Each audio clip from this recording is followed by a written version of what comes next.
Hello विद्यार्थियों, पिछले video में मैंने आप लोगों को भौतिक राशि अर्थात फिजिकल क्वांटिटीज के बारे में बताया था। आप लोगों को याद होगा कि जिसका मापन किया जा सकता है उसे राशि कहते हैं। जैसे लंबाई को हम माप सकते हैं, द्रव्यमान को माप सकते हैं, आयतन को माप सकते हैं। इसलिए लंबाई, चौड़ाई, आयतन, द्रव्यमान, भार, वेग, ये सब क्या हो गई? भौतिक राशियां हो गई। इन भौतिक राशियों के मापन के लिए इकाई का उपयोग करना पड़ता है। जैसे अगर लंबाई नापनी है तो उसकी इकाई होगी, सबसे छोटी इकाई होगी सेंटीमीटर, उससे बड़ी होगी मीटर और किलोमीटर। तो ये जो भौतिक राशियां हैं, इन राशियों को हम दो समूहों में बांट सकते हैं, दो खंडों में इसको विभाजित कर सकते हैं। जैसे देख रहे हैं राशि है, इसको हम दो समूह में बांट सकते हैं, अदिश राशि और सदिश राशि। अदिश राशि अर्थात स्केलर क्वांटिटी और सदिश राशि अर्थात वेक्टर क्वांटिटी।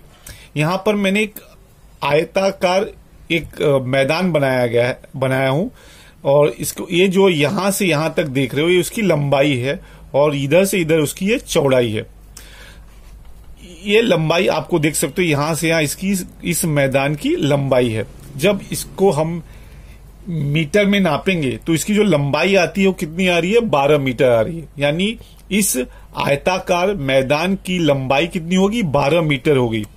तो ये जो 12 मीटर है ये पूरी तरह से इस लंबाई को पूर्ण रूप से व्यक्त कर रहा है। इस लंबाई को व्यक्त करने के लिए हमें किसी और चीज की आवश्यकता नहीं पड़ रही। इसमें जो 12 देख रहे हैं आप, ये 12 मीटर, ये 12 मीटर देख रहे हैं। तो 12 मीटर के अंदर 12 जो है वो क्या है? मैग्नीट्यूड है, यानी परिमाण है। और ये मीटर जो देख रहे हैं, ये मीटर जो है वो क्या है? इकाई है। यानी इसकी लंबाई को व्यक्त करने के लिए हमें केवल मैग्नीट्यूड यानी परिमाण की आवश्यकता हो रही है। वैसे देखिए यहां से यहां तक ये क्या है? आयत की चौड़ाई है, यानी जो आयताकार मैदान है उसकी चौड़ाई है। जब इसको स्केल से नापते हैं तो इसकी जो चौड़ाई मिलती है 10 मीटर। 10 मीटर में जो 10 है वो क्या है? इसका मैग्नीट्यूड है। और ये जो मीटर है उसकी क्या है? क्वांटिटी है। क्वांटिटी नहीं होगी, इसकी क्या होगी? यूनिट होगी, इकाई होगी। तो इसकी जो चौड़ाई है 10 मीटर है। तो आप देख रहे हो कि लंबाई को व्यक्त करने के लिए केवल हमें 12 मीटर की आवश्यकता हो रही है। यानी 12 मीटर जो है उसका परिमाण है, मैग्नीट्यूड है, जिससे हम लंबाई को पूर्ण रूप से व्यक्त कर पा रहे हैं, एक्सप्रेस कर पा रहे हैं। वैसी चौड़ाई को देखिए, चौड़ाई कितनी दिख रही है? 10 मीटर। 10 क्या है? इसका परिमाण है, मैग्नीट्यूड है, और मीटर क्या है? इसकी यूनिट है, इकाई है। तो केवल 10 मीटर के द्वारा ये जो चौड़ाई है पूर्ण रूप से व्यक्त हो जा रही है। यानी कि जिस राशि को व्यक्त करने के लिए केवल परिमाण अर्थात मैग्नीट्यूड की आवश्यकता होती है, किसी अन्य चीज की आवश्यकता नहीं होती है, उसे हम कहते हैं अदिश राशि अर्थात स्केलर क्वांटिटी। इस उदाहरण में देख सकते हैं कि जो मैदान है उसकी लंबाई 12 मीटर है। 12 उसका परिमाण है यानी मैग्नीट्यूड है, और मीटर जो है उसकी इकाई है। तो 12 मीटर के द्वारा ये लंबाई पूरी तरह से व्यक्त हो जा रही है, और चौड़ाई भी उसी प्रकार 10 मीटर से इसको हम व्यक्त कर पा रहे हैं। यानी कि लंबाई और चौड़ाई को केवल उसके परिमाण से पूरी तरह से व्यक्त किया जा सकता है। इसलिए ये जो लंबाई और चौड़ाई क्या हो गई? यह अदिश राशि हो गई। इसमें दिशा की कोई आवश्यकता नहीं है। और आप जानते हो ये आयताकार मैदान है। अब इसका क्षेत्रफल कैसे ज्ञात करते? तो आपको पता है इसका क्षेत्रफल ज्ञात करने का सूत्र है लेंथ इंटू ब्रेथ। अब आपको लेंथ कितना दिया है? 12 मीटर दिया है, और ब्रेथ कितना दिया है? 10 मीटर दिया है।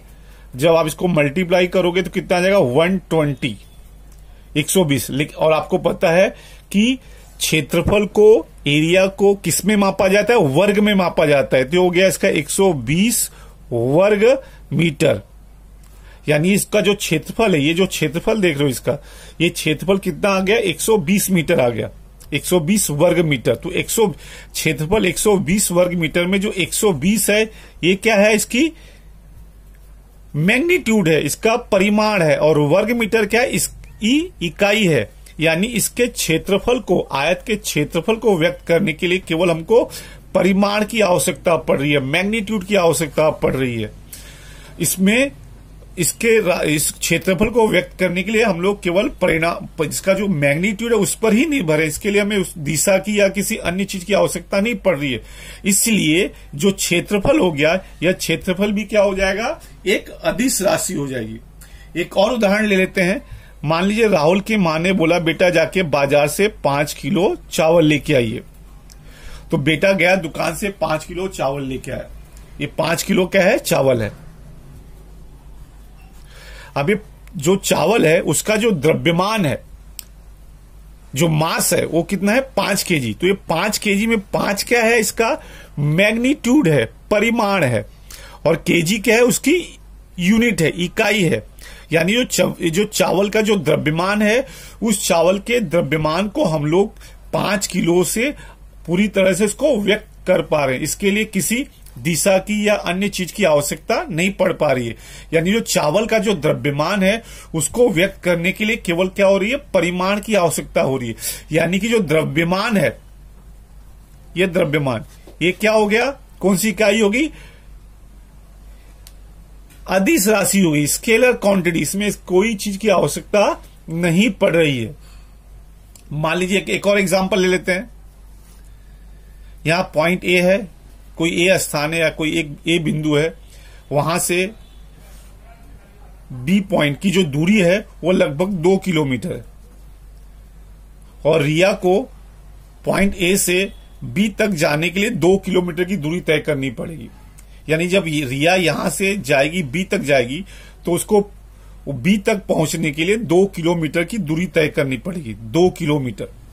तो ये जो 2 दिख रहा है आपको, ये 2 जो है वो क्या है, मैग्नीट्यूड है, परिमाण है। और किलोमीटर क्या है, वो इकाई है। यानी इस दूरी को, इस डिस्टेंस को, ये जो दूरी दिख रही है, इस दूरी को एक्सप्लेन करने के लिए, अभिव्यक्त करने के लिए केवल परिमाण की आवश्यकता हो रही है। यानी कि ये जो 2 किलोमीटर के द्वारा ये दूरी स्पष्ट रूप से व्यक्त हो जा रही है, इसमें दिशा की आवश्यकता नहीं पड़ रही है। तो ये जो दूरी हो गई, दूरी, ये भी कौन सी राशि हो गई, अदिश राशि होगी, क्योंकि इसमें दिशा की आवश्यकता नहीं पड़ रही है, केवल मैग्नीट्यूड यानी परिमाण की आवश्यकता पड़ रही है। तो आप समझ गए कि यहां पर जो क्षेत्रफल था, क्षेत्रफल के लिए भी परिमाण की आवश्यकता हुई, लंबाई के लिए भी परिमाण की आवश्यकता हुई, चौड़ाई के लिए भी परिमाण की आवश्यकता हुई, द्रव्यमान निकालने के लिए भी परिमाण की आवश्यकता हुई, और जो दूरी थी उसके लिए भी परिमाण की आवश्यकता हुई। अब एक और हम सवाल ले रहे हैं।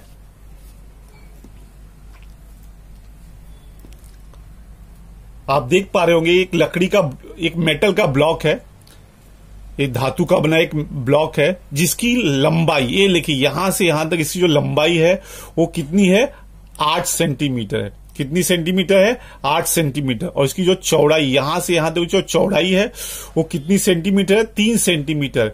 और यहां से यहां जो इसकी ऊंचाई कितनी है, 5 सेंटीमीटर। यानी ये जो मेटल का ब्लॉक है वो, उसकी लंबाई 8 सेंटीमीटर है, चौड़ाई 3 सेंटीमीटर है, और ऊंचाई क्या है, 5 सेंटीमीटर। यानी इस मेटेलिक ब्लॉक के लेंथ को केवल हम 8 सेंटीमीटर में व्यक्त कर पा रहे हैं। इस लंबाई को व्यक्त करने के लिए हमें किसी और चीज की आवश्यकता नहीं पड़ रही है। उसी प्रकार जो चौड़ाई 3 सेंटीमीटर है, 3 सेंटीमीटर के द्वारा यह पूरी तरह से स्पष्ट हो जा रहा है। और वैसी यहां पे ऊंचाई देखिए, हाइट है, इसकी ऊंचाई कितनी है, 5 सेंटीमीटर है। अब ऊंचाई को भी व्यक्त करने के लिए केवल हमको मैग्नीट्यूड की आवश्यकता पड़ रही है। मान लीजिए इसका हमको वॉल्यूम निकालना है, आयतन निकालना है, घनफल निकालना है। तो क्या आपको पता है घनफल निकालने का सूत्र क्या है, घनफल बराबर L into B into H, अर्थात लंबाई गुणे चौड़ाई गुणे ऊंचाई। तो आप देख रहे हैं इसकी लंबाई 8 सेंटीमीटर है, चौड़ाई कितनी है, 3 सेंटीमीटर है, ऊंचाई कितनी है, 5 सेंटीमीटर है। अब इसका गुणा कर देंगे तो 8 × 24, 24 इंटू 5 120। ये 120 क्या हो गया, मैग्नीट्यूड हो गया। और इसकी जो इकाई होती है वो क्यूब होती है, तो सेंटीमीटर क्यूब, ये क्या है, इसकी यूनिट है, इकाई है। और 120 क्या है, मैग्नीट्यूड है। यानी इस मेटेलिक ब्लॉक का जो घनफल है वो 120 घन सेंटीमीटर है, 120 क्यूब सेंटीमीटर है। और ये जो इसका वॉल्यूम है, इसको व्यक्त करने के लिए केवल 120 घन सेंटीमीटर के द्वारा इसका जो वॉल्यूम है, आयतन है, वो स्पष्ट हो जा रहा है। यानी 120 मैग्नीट्यूड है और ये इसकी इकाई है, तो 120 के द्वारा इसका जो वॉल्यूम है, आयतन है, पूरी तरह से स्पष्ट हो जा रहा है। यानी ये जो वॉल्यूम हो गया है, ये भी कौन सी राशि हो गई? आपकी अदिश राशि हो गई। मान लीजिए इसका जो द्रव्यमान है, मास है, वो कितना दिया हुआ है? 600 ग्राम दिया हुआ है।